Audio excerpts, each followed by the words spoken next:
You wrote, childbearing as a purpose of family life implied a set of norms about how to live, including openness to children and trust in God's provision. These in turn require that definite roles be filled: mothers toward children, Mhm. fathers toward supporting the family, children towards each other. Taken together, these roles gave their marriages and families more the character of an institution than a set of relationships. So there's a sense in which we're building something that, like I said, is going to outlast something that's just sort of temporary or Right. disposable. How have you seen the way that these women thought about roles? Maybe that's contrast to the way that we tend to think of in our culture today. Yeah, for sure. So roles, I mean, I could point to one of the early chapters that might be like chapter 7, Miki. She says something kind of quirky at the end of her interview. She's someone who comes from like a really academic background, and she's probably pretty progressive. And through the course of getting married and having kids, I didn't really interview people about their political opinions, but she had clearly become a little bit more traditional. And she said something like, looking back, she said, when my husband and I got married, we kind of agreed to like do everything very egalitarian, like down the middle. Yeah. And she said, when I look at it now, I'm kind of surprised at how traditional our family life looks. And I think they had 5 she was expecting her 5th when I interviewed her.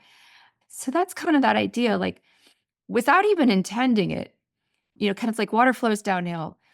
And what I tried to get at there was this idea that, like, if there's a lot of kids around, there is a way in which nature calls forth a certain kind of a certain set of roles, and they're not accidental, right? It can't be that like the dad gets pregnant and has the kids, right? That isn't going to work out. So if it's the mom who's having the children, right?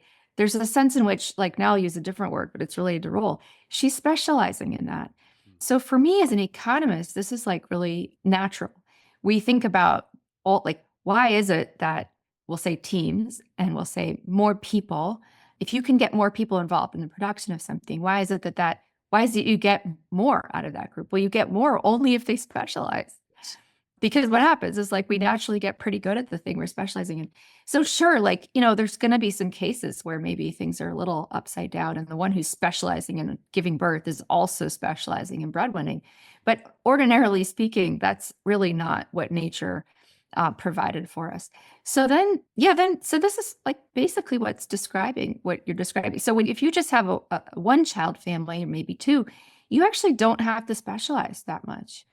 Right. So you can actually stick to a little bit more of this like equality. You do some of this, you do some of that, and we'll split everything up down the middle. But I thought this was kind of a nice way to push back on that, because, like you say, the sense is like if you're playing a role, it's like really restrictive. Right. But there is a much different and better way of thinking about a role, which is like the greater prosperity you have when everybody is able to sort of produce more and then exchange it, in a sense, right? In a family, there's no like, we're not doing contractual exchanges. Like, I'm not selling my babies to my husband Right. and he's not, trading it for breadwinning. Right. And actually understanding the nature of that kind of sharing, that's part of the project.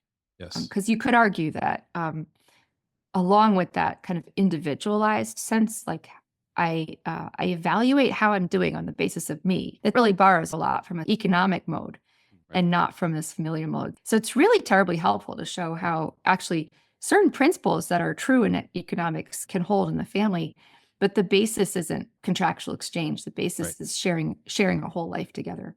Yeah. I think Yeah. this is what's so dangerous in a kind of consumer economy where everyone is seen or they're Yeah. identified through what they consume or what they produce. It creates, Hmm. especially if it's all determined monetarily, that's how I Right. determine my value.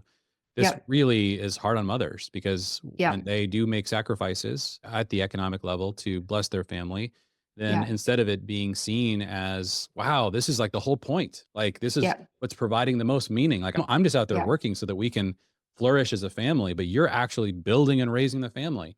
And so you have to believe that at a deep Right. level.